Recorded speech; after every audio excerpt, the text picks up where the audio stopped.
This is our September 10th, 3:30 special call meeting between the Franklin County Fiscal Court and the FACT District. So I'm going to start off by asking the clerk to call roll, please, for the Fiscal Court. Squire Sebastian. Here. Squire Blackburn. Squire Dykus. Squire Harrod. Here. Squire Tanner. Here. Squire Wisman. Present. Judge Miller. Present. Thank you, clerk. Penny, would you like to do off to call yours? Yes, so Chairman Peach, would you like to call our meeting to order? Formally calling our meeting to order and the presentation of proposed governance for fact and planning director, Autumn Gooders. Yep.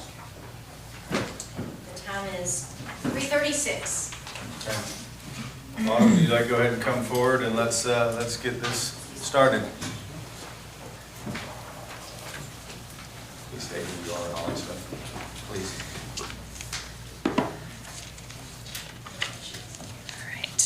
Hold on, before you start. Yeah. So the reason for this meeting is because when we voted last fiscal court, it was requested that the court have a special meeting with the FACT District. So before we start, I want to say thank you to everybody for coming today. I know everybody's busy. I want to thank the court for coming in early. I know we have another meeting at 5 o'clock tonight.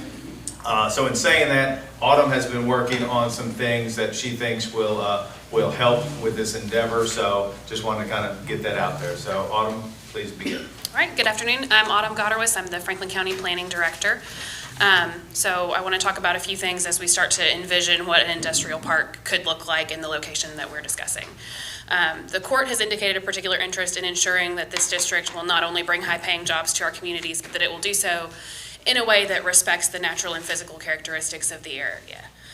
So I want to talk about some of the environmental and design goals that we feel will support that, so that we can have a desirable and high-quality development here. But first I want to touch on some of the planning aspects that are already in place that would affect this land. So as you all know, the property was recently rezoned to a planned commercial, planned industrial zoning district. Planned districts are a little bit unique because they do require all development to have a development plan that goes through the Planning Commission. So typically a development may have a development plan that's reviewed by staff and other agencies and then signed off on it, but doesn't have to go through that layer of review with the Planning Commission every time, but these planned districts do have that. So that review process involves submitting detailed site drawings, things like utility plans, grading plans, landscaping plans, and the locations of buildings and paved areas and open space and all of that. Judge, we're okay to ask questions? Or are we? Would you rather do your presentation? You want to do it? I just don't want to lose the one I Yeah. got, but I just want to make sure I can ask. However- questions. Let's let her go through what she has to Okay. present, and then we can open it up to the court for questions, and then the fact is. And I can pause maybe after I get through a little bit and have some questions and then That's kind of fine. move on to the next thing. I've I got a don't wanna couple throw it different. off. Yeah, perfect. Yeah, that's okay. So in addition to those things that we typically see with a development plan, for the planned developments, we also have to see elevation and perspective drawings for each building that's being proposed. The Planning Commission also sees the agreements and covenants that govern the use and maintenance, as well as a phasing schedule for development. So again, those plans go through our review process. They are reviewed by planning staff, by the county engineer, fire department, and all of the relevant utility agencies.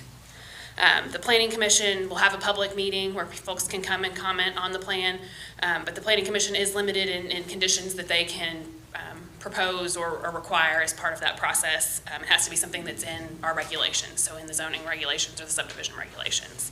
They can make comments and suggestions, but those are the things that they can really bind. So I want to touch a little bit on, well, I guess I can ask if there are any questions about that development plan process now. Okay, I got one or two now, Yeah. thank you. Thank you so much for being here to address this. So is there a timing component with any of this in regard to the plan district? Because typically, with things that come before the planning commission and they come here to the court, there's some kind of timing component. Can you address that, or is there not? Because With a development plan, trying to once think that if starts, there because is- that may not start for 6 years. Right. Just saying. Right. Right. I would need to refresh myself on if there is a particular amount of time that the Planning Commission has to act on that development plan. There may be within from the time that it's filed, but then there are also built-ins to allow for revisions and that sort of thing, so it's not really a hard and fast deadline. Typically, once a development plan is approved by the Planning Commission, it's effective for 1 year. So if a plan were approved and then construction didn't begin for over a year, it would have to go back to the Planning Commission again at that time. And you talked about the conditions in regard to the development plan, that they already have to be contained within the parameters of what the Planning Commission reviews already. Correct. So can additional conditions be layered into this by this body or another group? Right, I think that this body would be the appropriate, this body being the industrial authority, would be the ones who would have to enforce additional covenants and that sort of thing. And it is a little bit of a unique situation, since I mentioned the plan districts do require those covenants to be submitted to the Planning Commission as part of that development plan process. The regs don't really say what the Planning Commission does with those, and typically the Planning Commission doesn't enforce any kind of private deed restriction or private covenants or anything like that. So they can see those, but I don't think that they would have the legal authority to enforce them. I think that would be on the industrial authority to enforce their covenants All or right, so whatever they agree to. not the fiscal condition. court would layer Correct. things on, it would be FIADA, Right, right? that's my understanding. Okay, so could the court recommend to FIADA additional conditions that it may see from its breadth across the community? Not just like trying to layer things just to add stuff, but because we know of a branch, let's just say, or a creek that runs through there, and we've had a lot of experience because of Slickaway and how things run on the other end of the county. I'm just, I think so. I would defer to legal counsel on that. yeah, I but- want to do Yeah. everything the right way. I'm just trying to ask ahead, just so Right. we understand what we're, And I think that's a lot of reason we're here today. Yeah. To voice our opinions Absolutely. and what our constituents are saying and asking. Yep. okay. Can I interject? Sure. Could we have a legal opinion to verify that? Because in my opinion, in my experience with planning and zoning, as a entity that is part of the creation of this authority, we can layer on, or I would argue that we can layer on additional restrictions for a property development. This is untypical if it were a private property development that would very much follow the process you're following Sure. or you're detailing. But for example, a great example has just been brought up, the Slickaway branch, that we have a mandated 25% additional retention. And there's been discussion of having maybe even 50% if this court decided to do that as Sure. a pre-development requirement for anything along that area. I feel this development might be a very similar situation in those instances where we require a particular setback. We already require a percentage of permeable pavers in this county. Sure. We could add additional retention requirements for runoff, those type of things. Right. Could we verify that, please? Sure, I think that there are different mechanisms for getting there, and what I'm in charge of Sure. implementing is KRS 100 in planning and zoning. So sort of these things are kind of beyond that, as things that the fiscal court can enact or things that the industrial authority can enact, and I'm happy to get a legal opinion on that. Thank you. Okay. So the second thing I kind of wanted to briefly talk about was the fact that, as you all are aware, we recently adopted a new comprehensive plan last fall. And one of the major implementation items for that plan was to do a comprehensive rewrite of our zoning ordinance and subdivision regulations. So we are in conjunction with the city planning office working on that now with a consultant. So there are several categories of regulations that we think would affect this project that will likely be changing in the next year or so. So things like landscaping and buffering provisions, things like lighting, parking regulations, are things that we expect to be updated as part of that code rewrite. So those are things that would likely impact this project. We expect that those code changes will likely go into effect next summer. So the timing is a little bit, here or there, depending on how fast this project is moving. Certainly, I would expect that a chunk of the project would come in after that code is updated. So I just wanted to mention that. Do you have any questions about that aspect? I have a question, maybe should have backed up, but Sure. I have a question about the development plan itself. So it's my understanding that all development plans for that area has to come here for approval or denial, is that correct? They come to the planning commission. not here. No. I thought we had a say on what could go out there and what couldn't. The fiscal court does not act on development plans per KRS 100. In our last meeting, it was said that this court, in terms of approval or of any development or any project or company that were to come to that property, this is a point of contention and it needs to be defined. And this is one of the reasons I wanted to, we have to have Sure. these meetings. Because I said at that point in time, it was my understanding that once the property zoning changed to industrial, that nothing may come back before this court. If the development plan falls within the requirements in the context of new development, that goes to the planning commission to then be approved and go forward. So again, I kind of think where we're talking about multiple things here. The planning and zoning process requires that the development plan go to the planning commission. It does not come to the fiscal court. However, as part of the industrial authority to which you are a party, those requirements are really up to, my understanding would be up to that entity, what their process is for reviewing plans and reviewing users and that sort of thing. So your level of involvement is part of what that board would decide. So I don't have a good answer for that. Okay. Okay, so let me make sure I understand it, because I think this, as I recall, this body talked about very loosely some of the things that it would not like to see in that area. And I walked away with the impression that we would be able to add to that about things, rather than on the negative side, some of the positive things that we want to see there. So I just want to make sure I'm understanding Sure. that point of this, because that, for me, that is very, very, it is important for everyone. I don't Right. ever want to say that it's me. It is not me. For everyone there, but I want to be able to answer constituent questions directly, Sure. because I live among them, and I want to be as well versed on this as anyone else, is. So I guess I don't know who to ask the question of, or how do I ask the authority? Can we kind of have a say to the board as far as what, like, industries and things that we like and what we don't like? Those suggestions can be made, Right. but they don't necessarily have to follow.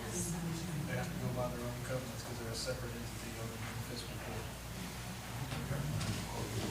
So in theory, I mean, we've appointed, a lot of the board members, we could voice to them what our intentions are, and then hope they oblige. And, they would put it in their covenants then. What is the mechanism? I brought this up last time. We funded this project. Our funding comes with terms, and that's what I want to put in place here before it gets too far away from us. That our money is tied to certain parameters that we want to see put in place, or we have a kill switch somehow to the project. That we don't get 20 years down the road and all of us are gone, and suddenly a project develops that the community doesn't want, that we don't have any way of wrangling in. We've seen it in multiple communities around us where these things languish, just one right up the road, right midway. Took 25 years to get something developed.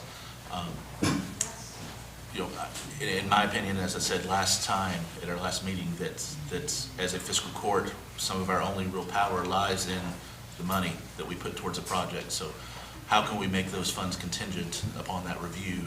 And I think we could take an action in those terms to go ahead and define what those contingencies somewhat are, and hang that as a determiner of our funding for the project now and into the future. How do we do that? I guess is my question. Chad, can I ask you a question? I guess you're the chair, correct? So what are your thoughts? I think you hear what the court's asking. Sure. And I know you can't speak for the whole board, but, I mean, are you obviously willing to listen to what we think is appropriate and what's not appropriate, and take that into consideration as far as your covenants? I mean, I don't think anybody wants to do anything harmful in this community, especially. And I agree 100%. So could we max add a layer to the plan review of where it does come back to fiscal court for your comment, your review after planning and zoning, with the different layers that we already know from the development perspective of going to the planning and zoning commission, going to the engineering, letting everybody review everything as far as the board goes. I don't know that we would have any issue with, let's present it back to fiscal court to make sure that we've addressed everybody's concerns and comments. Are you guys good with that? Well, the only thing I would say is timing sometimes is an issue. It's gonna take another 6 months or a year to get a development in here. Are they gonna be willing to wait another year to get it done?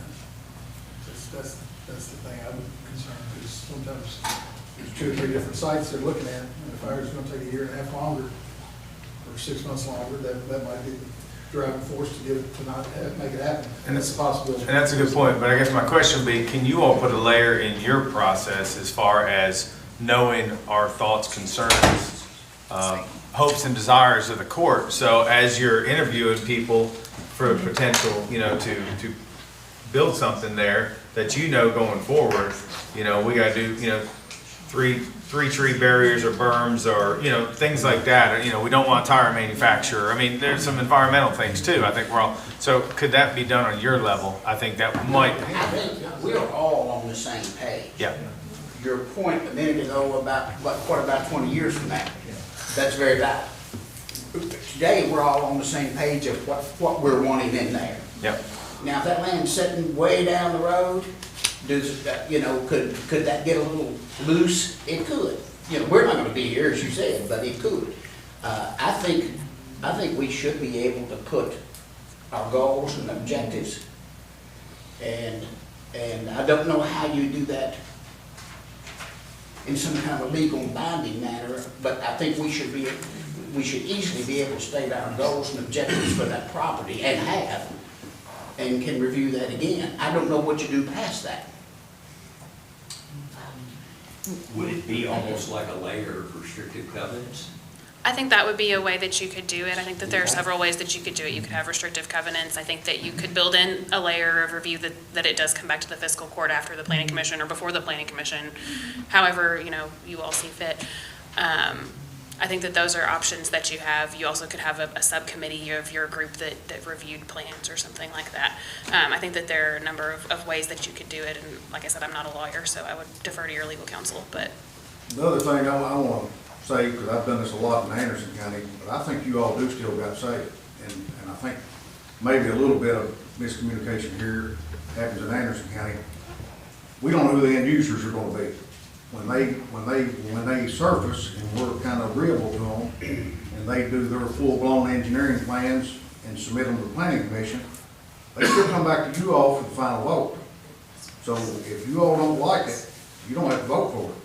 Or at our fiscal court at times, fiscal court members can say during that, as they're making their presentation, here's the plans, they've been approved, this is what we want to do. At our fiscal court, they say, I think there needs to be a sound buffer here. And they can say right there at the meeting, we'll agree to the sound buffer.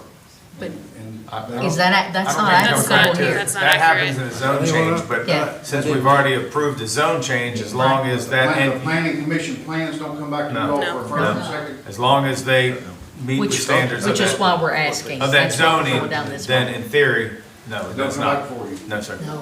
But that's what we're asking. Yeah. Could we make that a contingency, which ideally we would either before or after the planning commission thinks about it? So, Go ahead, Squire. okay, so my other thing was just kind of to dovetail on to what you all have been saying. So at the most recent fiscal court meeting, I used the example of Hardin County, who purchased a piece of property, and the Commonwealth assisted with that. That plot, the initial purpose didn't come to fruition. There was no partnership that could be worked out. That land sat there for 20 years until the right fit. And they chose the right fit. There could have been others, and I'm going to use the example of dating, okay? Probably a lot of suitors came in, but they wound up not getting married for 20 years. And then at one point, then they decided that the right fit was there. So I think at least what you're hearing, it sounds like from this body, we are trying to put every safeguard that we can in place, thinking to the future, when again, if that's 5 years from now, 7 years, 6 months. Some of us may be here, some of us may not, but we're all trying to be mindful of the people in that neighborhood and the community that's going to be supporting it, so that everybody is, by and large, can feel good about that marriage for the long term. I think probably, in my opinion, it would be restrictive covenants of where we establish guidelines that are cohesive with Autumn's office. And then maybe in those restrictive covenants, we say, for protection of the court and the citizens, it has to go back to Autumn's office for review of all conditions and restrictions to make sure that they're met, and build in that layer of security through those restrictive covenants. I think we're all saying the same thing. We're just trying to figure out how to legally do it.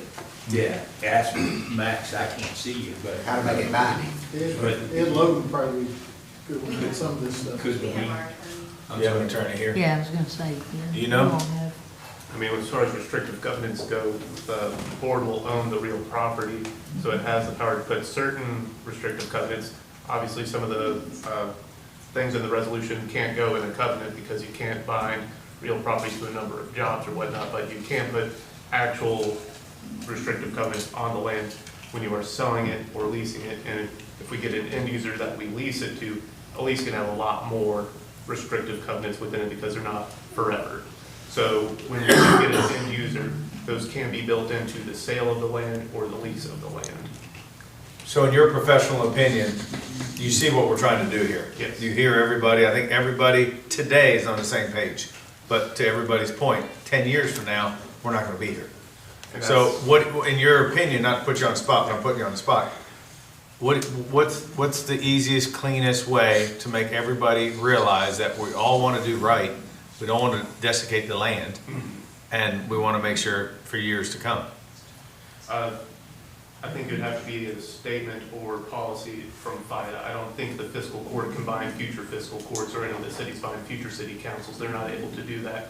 However, FIDA, their mission statements, obviously they won't be as binding as we would like them to be, but with the goal and understanding that Franklin County, the cities in Anderson County appoint the board members, they can keep that mission moving forward with a unified goal. So it's not as binding as you all are wanting it right now, but it's a way to move forward as we try and find the right end user for the property. Okay, thank you. Square? Autumn, what is your experience with an overlay district? That's a good question. Would it theoretically be possible to create, since we need to guard against spot zoning, always right, and amending zoning generally for industrial that would apply to the whole county, and this site is maybe not the best way to go about it. So what about creating an Sure. overlay district that has the specific contingencies that we want for this parcel to put over top of this, which the court can create, put through planning and zoning, have approved, and then put in place fairly Right. soon? So there are certain legal requirements for overlay districts, and I would need to do some research on exactly what that process would look like. It would be tied to the specific land in this location, and could have a number of specific standards. There are kind of several ways you can go about it. You could do an overlay district, or you could sort of do a whole new zoning category. You know, those things do take time, of course, but that is potentially an option. But within the context of an overlay, I mean, those generally get fairly specific. We have Yes. an example here in Frankfurt where the, well, no, actually, we don't in Frankfurt, we're the one oddity. But generally, most of the state has a historic district Right. overlay, which gets down to details of buffering, planting, paint colors even sometimes. I mean, very, very detailed. Right. That we could specifically dictate, at least in terms of the development pattern for the land. Now, again, probably Right. not the number of jobs and the income level, that would Right. have to be some other contingency, but, and in that instance, could we, if we put that in place as a court, would there be any mechanism for this court to view and approve the development plan based on that There overlay? would not, KRS 100 is fairly restrictive in the review of development plans, and it doesn't allow for them to go beyond the planning commission. They are to be ministerially approved by the planning commission based on the regulations that are in place. And there were even some changes recently to tie that down even further, to sort of limit the discretion that a planning office could have on that, or that a planning commission could condition. So it has to be tied to regulations, and it would not go back to the fiscal court. But in terms of an overlay, I remember specifically instances in this community where, let's say a development happened and there was a historic stone wall that bounded the property at the roadway, that the planning commission, as a contingency of the approval of the development plan, mandated that it be repaired and kept, or that a historic cemetery was kept in place. I think this may be a way to go about at least putting in part some of the details that, as you've defined here for us, of some of our objectives for lighting, stormwater, landscape buffering, that kind of thing. And then we'll have to have some kind of mutual agreement, I think, in addition, that is directly with the authority about minimum number of jobs, income levels, all those kinds of things we want to see. That, again, if it happens 20 years from now, none of us are in the room to enforce, but at least there is a document that will exist outside of the realm of the elected officials and volunteer board members' memories that will say this was the original intent of this project. If it takes 25 years to get down the road to, that we can define those things right now in terms of maybe an overlay and an MOA. In my mind, that's maybe the best way to go about it, and I'd like us to maybe start defining some of those terms if we can. Yeah, I was going to say, at this point, I think we all know we're trying to go. Autumn's going to need to research that, so we'll hopefully head that direction. Can I Squire ask just a general Tanner, go ahead. A general question, who developed these, got objectives and got, is this you? Yes. Or them? You, not your family.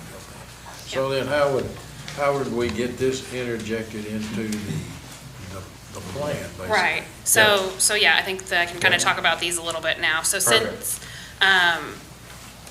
since we have not done the code rewrite yet, and then some of these things may be addressed in that code rewrite, but since it's not here yet, we wanted to address it now. And so these are starting out pretty broadly.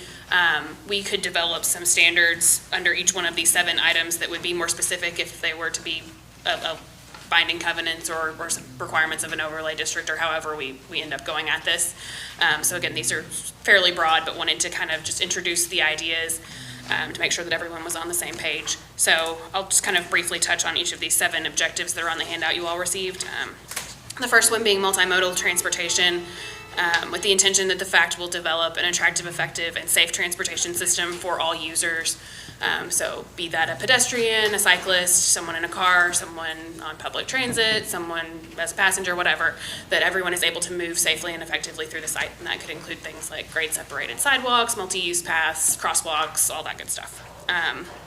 Second item is vehicular use areas.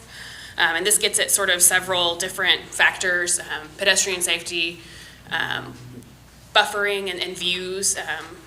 No one likes to see a large sea of parking. There are environmental impacts to that, heat island effect, that sort of thing. So providing some standards that vehicular use areas are designed in a thoughtful way that meets the need of your user, but also takes into account the environment and the neighbors and the surroundings. Number 3, utilities. This would be a recommendation that where feasible, utilities are underground, and that any sort of above-ground equipment be screened in a sensitive manner to protect the view sheds and the overall appearance of the property. Number 4, buildings and structures. The idea here is that we want buildings that are of a high architectural quality and that are sustainable and resilient. So things that would meet or exceed the minimum energy efficiency requirements of the Kentucky Building Code. The Kentucky Building Code adopts a several-year-old energy code, so I think that it would be really good if these buildings could be more up to standard. Things like bird-safe glass to ensure that bird collisions are at a minimum.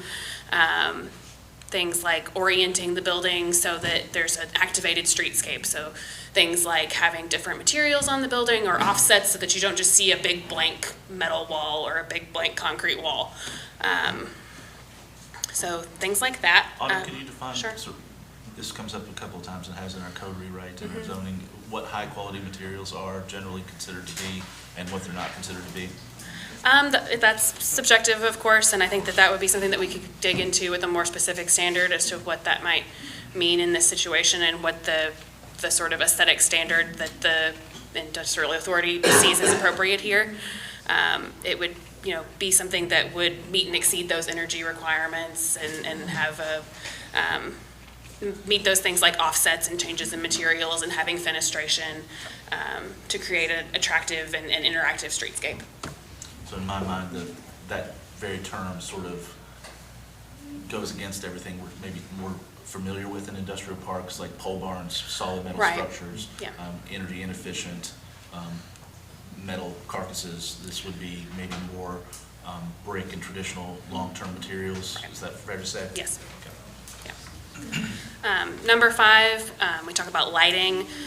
This is really important to ensure that light trespass doesn't go off of the property. So to protect the neighbors, to protect wildlife, being sure that lighting is shielded and appropriately. There are so many factors with lighting. There's the color temperature, so you may think that something is just bright, but it's really the color that is actually making you perceive it as bright. So there are a lot of ways to get in the weeds with lighting, but basically the point is that the light shouldn't leave the site and impact others. Stormwater and green infrastructure, we want to be sure that we're mitigating stormwater in a way that protects our streams, protects our soils. Minimizing the amount of land that's disturbed to the minimum that's needed to be disturbed for buildings and parking and that sort of thing. And also soil compaction, because that really impacts the quality of the soil in the area. And then finally, landscape buffers and tree protection. So this is about protecting the vegetative materials that are already there. If there are trees of a certain size, that those be protected where possible, that invasive species be removed, and that only native species be planted. And again, this goes back to buffering from our residential and agricultural neighbors. So, and again, this is a starting point. These are all things that, like I said, they're fairly broad, but they could be really dug into if we are ready to get into nuts and bolts when we start looking at covenants or things like that. So can I go back to my question? Sure. How you infuse these into their policies? You wrote them. That's what we're trying to figure out. Right. We're gonna have to figure that out. Yeah. An overlay district. Yeah. So if that's okay, we'll let Autumn, we're not gonna have that answer today, but we're throwing it out there in a minute. I'm gonna ask if the public has some comments, and then this is just a conversation to get started. Yep. Go ahead. You need a microphone, come up here, please. Okay.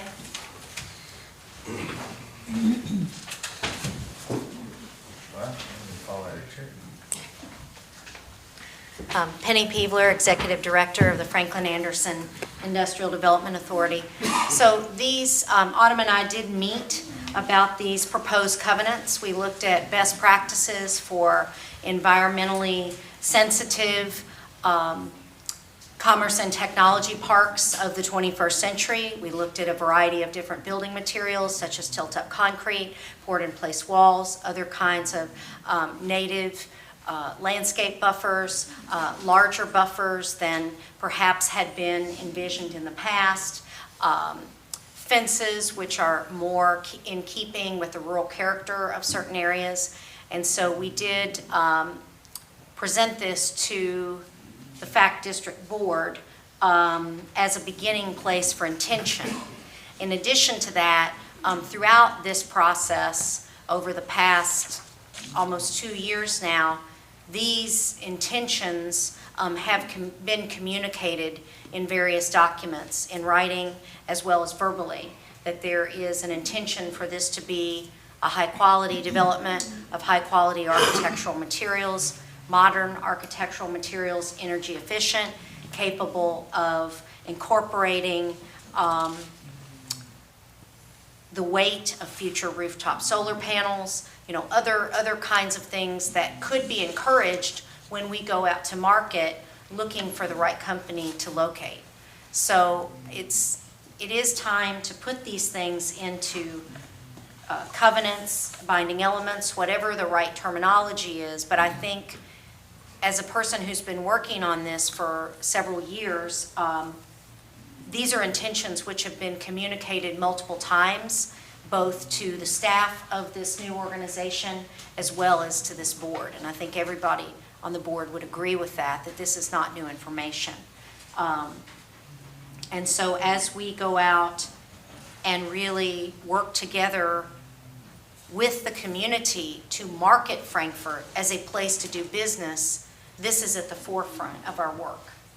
And we hear the concerns that people have, and we want to put in place a long-term solution so that when the next group of folks are in these seats, we can make sure that the intentions remain clear. And we've communicated that to our legal team, and we've had those conversations with the county's legal team. So that's really the directive that's been given to the staff by this board, and the input as we've gone through this process. And each iterative item of each authority having jurisdiction has had these elements discussed throughout. So it is not new information. Thank you. Penny, do you mind going over our timeline, just so everybody's aware?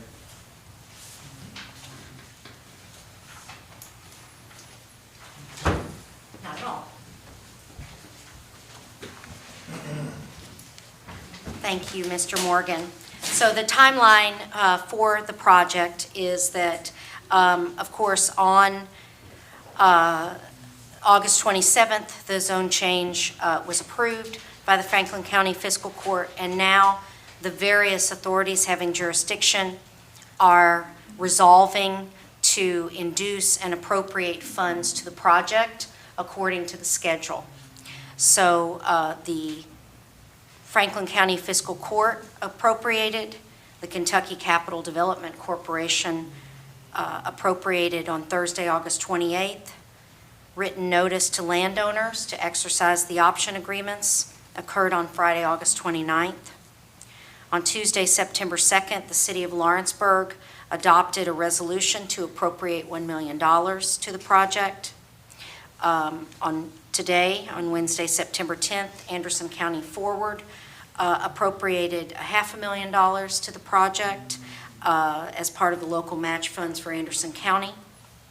And now, each of the municipalities is conveying their appropriated funds to the bank account, and that is happening over the next several weeks. It is the intention of this body to close on the properties by the end of September, at the latest by mid-October of 2025.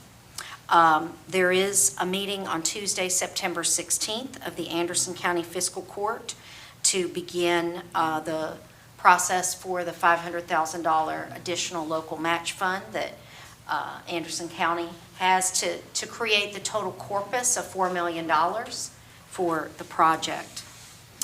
The City of Frankfurt will be voting on their inducement resolution on Monday, September 22nd.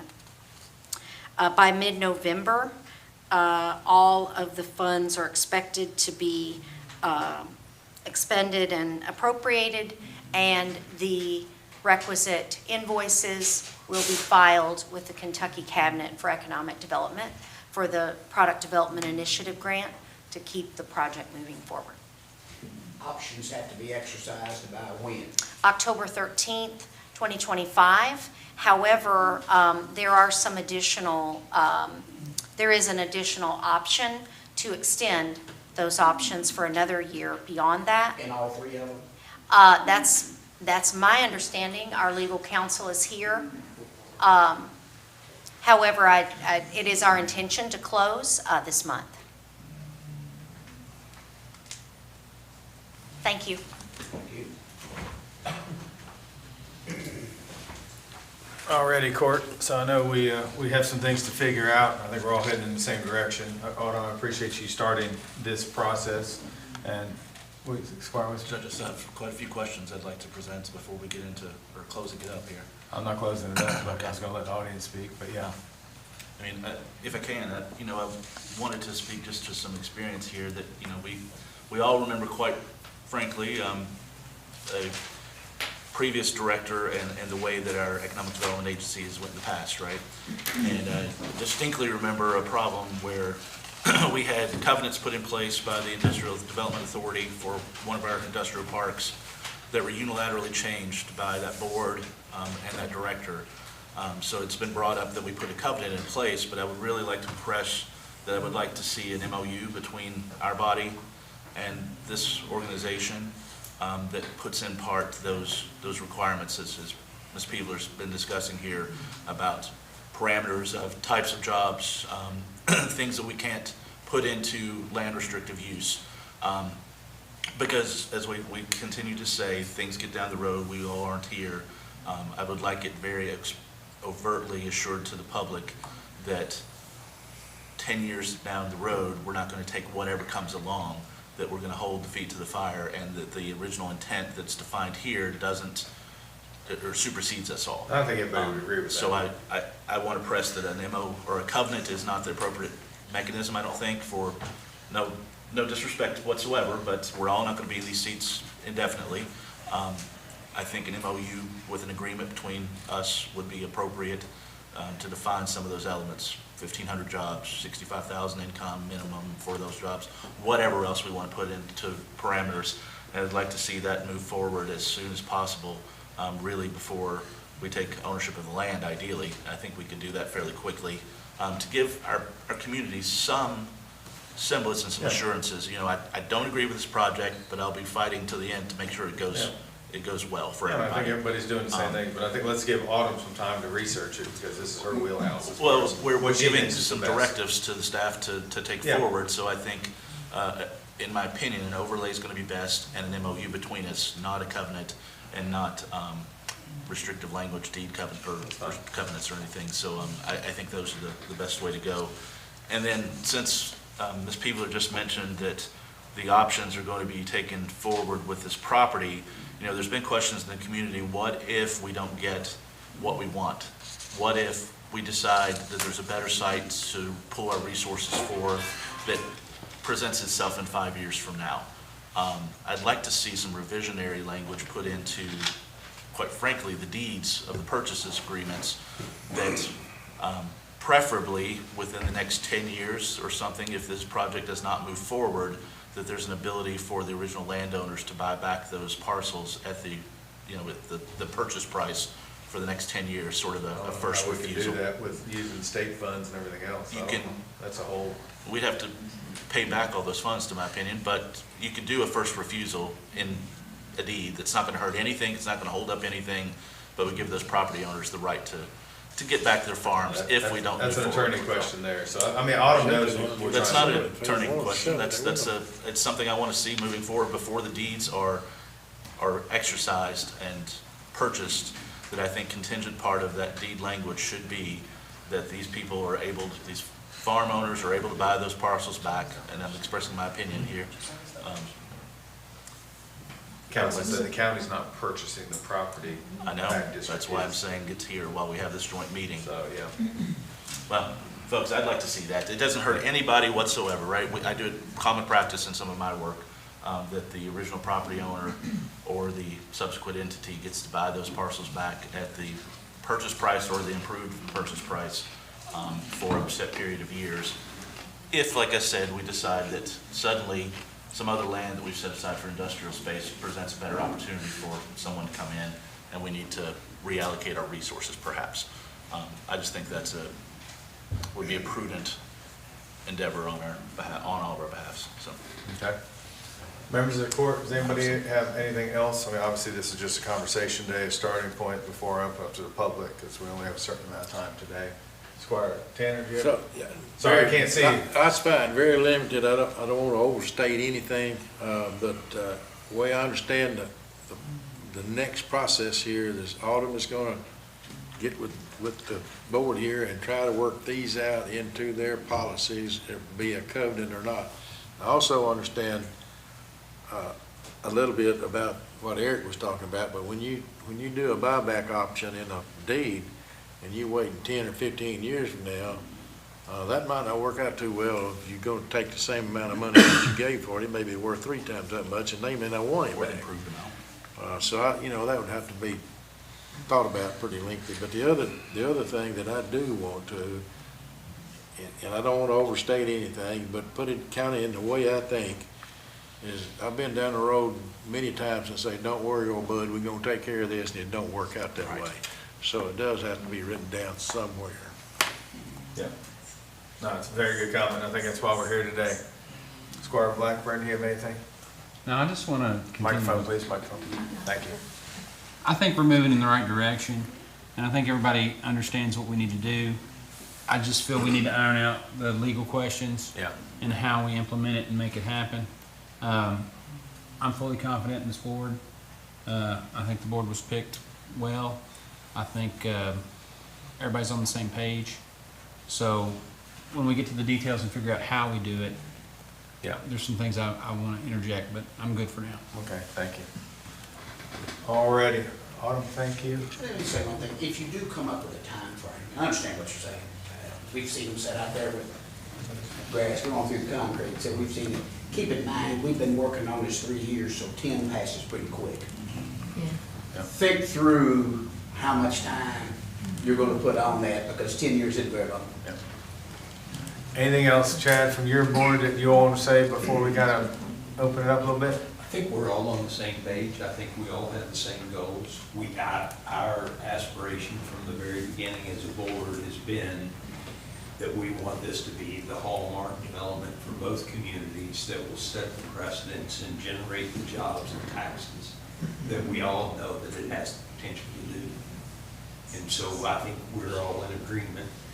We just put it in a form that makes everybody comfortable to make sure that we've got those assurances. Okay, thank you very much. All right, I'm going to open it up to the public, preferably people who live out there first, maybe 2 minutes apiece. We have some time. Go ahead and come on up. So, yeah, I'm going to need you. Yeah, I'm sorry. I'm sorry. I'll get in trouble if not. So, thank you for coming. You do have 2 minutes, just because we're on a time crunch. And then, but please keep it on this subject. Oh, no, it is. Oh, perfect. Okay, so I have. Please state your name. Oh, Melissa Dessel Road. I live at 1300 Lanes Mill Road, so Lawrenceburg. So I'm directly in that area. First, I have a request, and then I have a question. So the first request is, could we please have the FIDA, however you want to say it, could we please have those meetings after normal work hours? Because normally, as you all know, I'm the thorn in your side that comes to every single meeting. And there's usually maybe 1 or 2 other people that can try to attend. But as you can see, we have several here that are interested that want to be at those meetings every month. And they don't have the luxury to take off a half a day of work like I do. And so, especially when it goes from Anderson to Frankfort, which is great. That's a great way to kind of, help the travel on the board. But for those of us that are wanting to be a part of this, wanting to be able to ask questions, stay informed, besides reading just the minutes, we respectfully ask that these meetings be after work hours, so everyone that wants to be involved can attend. So that's my request. Okay, And I don't know thank how we do that. That's fine. That's something And- they'll discuss in their board meeting. Yeah. that's And fine. then my question is, because there are pending lawsuits against this project, and I know that you all are planning to close on these properties within the next month, and say that we have the hearings, or we have the court dates, and it falls in the favor of the opposition, and there's no longer, that is no longer part of the comprehensive plan. All that comprehensive plan changes. The FADA no longer is needed to exist. What happens to that land? Who owns that land? It's a great question. I mean, it needs to be discussed, and we need to have those answers, because that's $8 million of tax dollars that's just kind of, I know that's not all going to the land. I know that, I'm not dumb, but that's tax dollars that we need to know who will specifically own that land and what will happen to it if that lawsuit goes against what has already taking place. Yeah, your time is up. Max, can you? I figured it would be. Yeah, no, it's okay. Thank you very much. Thank you very much. I don't know if their legal counsel wants to answer it, but I can tell you that whoever purchases the land will be the one that owns the property still. And just because the comprehensive plan is deemed to be null and void and has to be started over, that does not get rid of this entity. So this entity would still be in existence and they would still own the property. All righty, any, Would there be any mechanism to, say, a suit either files against the comp plan, files against the agency's existence, or otherwise, would there be a legal mechanism for land to revert to the ownership of the fiscal court? If say, I'm trying to think about all aspects, right, that either entity that exists that is the land purchaser fails to exist in perpetuity, would there be, or ceases to exist because of court order or something, would there be a mechanism for revision? Or could that be put in place? keep looking at him. I They didn't go to law school. won't cease to exist. If they did, I'm asking. I'm thinking is a deed, part of the deed transfer, but perhaps that should be language that should be put in place, that if ever there is a failure to exist in any way, or the court dissolves the relationship, this court or an external The court. can't dissolve them. They're a separate entity. I understand. And so when you say that the court dissolved, they're their own entity. They're not the fiscal court. So that's what I'm saying is, and so once they're in existence, and once, they would have to basically dissolve themselves. And Through whatever assume- process is set forth in their bylaws. And so it Well, would be, there was a caveat that should this property not acquire the appropriate zoning, that effectively, the entity that we all created would dissolve immediately. That was an assurance that was made to us previously. If that zoning is pulled back, because that is part of one of the lawsuits, would that parameter be kicked in, and would the land revert? if it's set forth in a document that says that, I would have to go back and read the documents again. I don't have them in front of me. But if they were to, like I said, I don't I'm just specifically. being devil's recall. advocate, you know. But how would we But- figure Trying to out answer the those owner, questions. because 4 parties have put money in besides the Yeah. Commonwealth They're to getting, own it, so it would be like a partnership of ownership. But Mhm. I think that's Yeah. kind of far afield of what like I we're said, trying to do here. they're their own, they're their own Exactly. deal. They're their own Yes, show. I agree. They got their own show. Did It's not Autumn, the is Autumn fiscal here, court she show. leave? Gotcha. Sorry? Did Autumn leave? She's right there. Corner. Hiding from the camera. You have a question for us, Squire? Maybe I shouldn't, but I will. Assuming that the comprehensive plan was ruled back to some other, and that goes back to agricultural land, can that zone be changed anyway? I think it would depend on what the judge decided in overturning the comp plan. They would probably have to give us instructions on what to do with zone changes that had been made based upon that comp plan. I think that there would probably have to be a separate process for whether that zone would revert or whether it would stay the same. There's a lot of questions to that. And it's still my understanding that the comp plan is just a guiding document. It's not legal binding. That's what I thought too. Yeah. It Okay. would not automatically Yeah. overturn a zone No, it change that would had not. been made since then unless there were very specific instructions from the courts. I think it's a misunderstanding. If you go back to the original plan, it cannot be changed. That's not true. You can have a finding of fact, my opinion is not true. Right. That All you right, can any- have a finding of fact and change it. All right, what about any other comments from anybody in the audience who wants to speak, ask questions? Go ahead, come on up, please.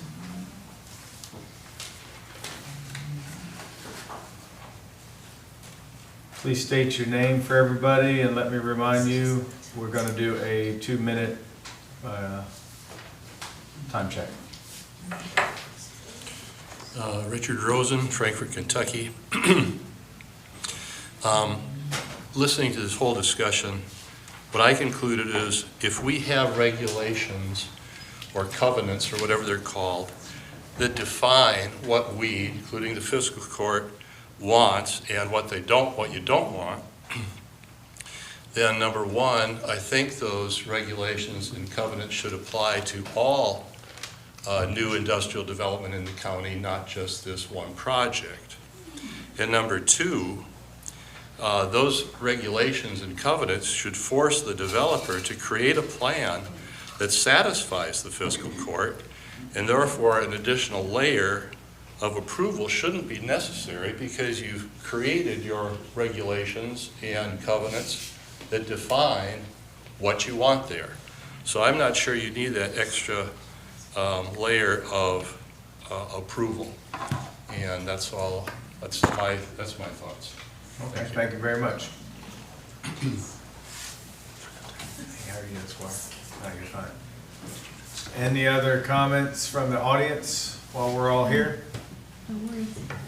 Okay, so it's my understanding, Court, that Autumn has the most homework out of us all here.